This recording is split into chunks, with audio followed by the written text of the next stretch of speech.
دوستو چینل کو سبسکرائب کریں اور بیل آئیکن کو پریس کریں اور دوستوں کے ساتھ شیئر کریں۔ ویڈیو کو لاسٹ تک لازمی دیکھیے گا۔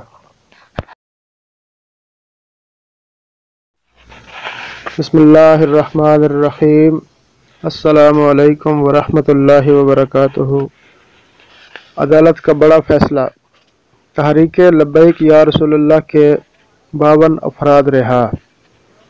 حکومت پاکستان کی طرف سے پچھلے 3 ماہ میں گرفتاریاں ہوئیں۔ ان میں تحریک لبیک یا رسول اللہ کے ہزارہ کارکن گرفتار تھے، جو کہ آہستہ آہستہ رہا ہو رہے ہیں۔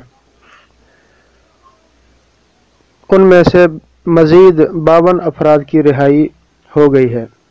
ضلع شیخوپورہ سے تفصیلات کے مطابق تحریک لبیک یا رسول اللہ کے مرکزی امیر قبلہ پیر ظہیر الحسن صاحب کے صاحبزادے سید مہتاب رسول صاحب سمیت 37 افراد کو 20 فروری 2019 کو رہا کیا گیا۔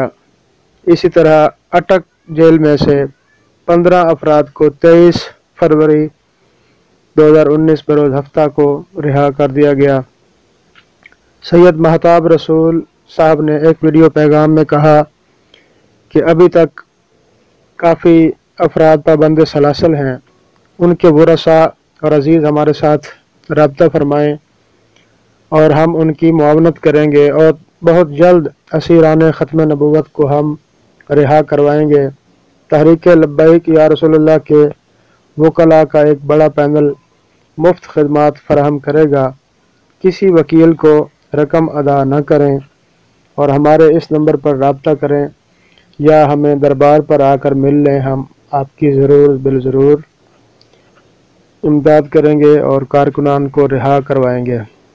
نمبر نوٹ فرما لیں: 0333 400 2700۔ دوبارہ نمبر نوٹ فرما لیں: 0333 400 2700۔ سید مہتاب رسول صاحب کا یہ نمبر ہے، ان سے رابطہ کر سکتے ہیں۔ اور ویڈیو کو زیادہ سے زیادہ شیئر کریں تاکہ زیادہ سے زیادہ لوگ ان سے رابطہ کریں اور اسیران ختم نبوت رہا ہو کر اپنے گھروں میں تشریف لے جائیں۔ لبیک لبیک لبیک یا رسول اللہ، تاجدار ختم نبوت، زندہ باد زندہ باد۔